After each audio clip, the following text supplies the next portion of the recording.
Praise the lord. దేవుడు ఈరోజు మనందరితో ఒక చక్కని మాటతో మరి మాట్లాడాలని ఇష్టపడుతూ ఉన్నాడు. చూద్దామా? కీర్తనల గ్రంథము 101వ అధ్యాయము 6వ వచనంలో, నా యొద్ద నివసించున్నట్లు దేశములో నమ్మకస్తులైన వారిని నేను కనిపెట్టుచున్నాను. నిర్దోష మార్గమందు నడుచువారు నాకు పరిచారకులు అగుదురు. ఇంత చక్కటి మాట చూడండి. ఇంగ్లీష్లో ఇంకా బాగుంటుంది. My eyes shall be on the faithful of the land, that they may dwell with me. He who walks in a perfect way, he shall serve me. So నా ప్రియమైన దేవుని బిడ్డలారా, ఇక్కడ మనము చూడగలుగుతున్నాము, దేవుడు నమ్మకస్తులైనటువంటి వారి ఎడల ఆయన తన చూపును, అంటే ఆయన చూస్తున్నాడు అనేది మనం ఇక్కడ చూస్తాం. సో ఆయన మనల్ని చూస్తున్నాడు కాబట్టి మనం ఎలా ఆయనకు ఉండాలి అని అంటే నమ్మదగిన వారముగా ఉండాలి. అప్పుడే ఆయన చూస్తాడు.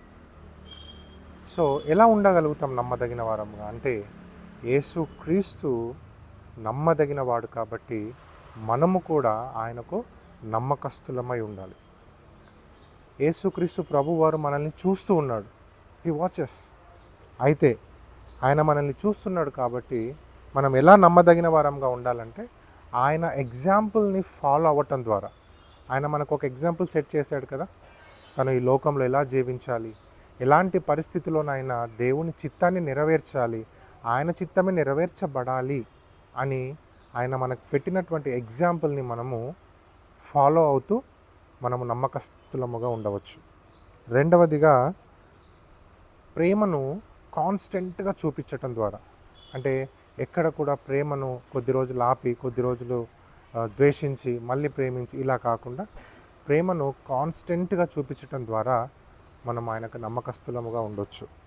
మూడవదిగా, ఆయనకు మనము పరిచారకుల మగుదుము అని అక్కడ ఉంది కదా, కానీ ఎలా అవుతామంటే నమ్మకముగా ఆయనకు మనము సర్వ్ చేయాలి. నమ్మకముగా మనం ఆయనను సేవించినప్పుడు మనం ఆయనకు నమ్మకస్తులముగా ఉంటాం.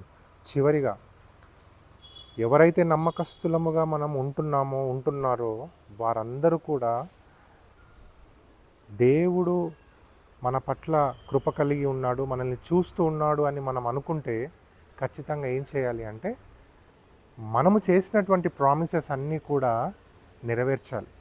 చాలా ప్రామిసెస్ చేస్తుంటాం కదా, దేవుడా నాతో నువ్వు ఉంటే నేను ఇలా ఉంటాను, ఇది చేస్తాను, అది చేస్తానని. ఆ విధంగా మనం ఏం చేయాలంటే నమ్మకస్తులముగా ఉండాలి. అంటే ఆయన ప్రామిసెస్ ఆయనకి ఏదైతే మనం ప్రామిస్ చేశామో మన బ్యాప్టిజం అప్పుడు, ఇంకా చాలా స్టేజెస్లో ఆ ప్రామిసెస్ అన్నిటిని కూడా మనము నెరవేర్చాలి. ఇలా చేయటం ద్వారా మనము నమ్మకస్తులముగా ఉంటాం. So Christ is faithful, and మనము కూడా ఫెయిత్ఫుల్గా ఉండటానికి ప్రయత్నం చేద్దాం. God bless you.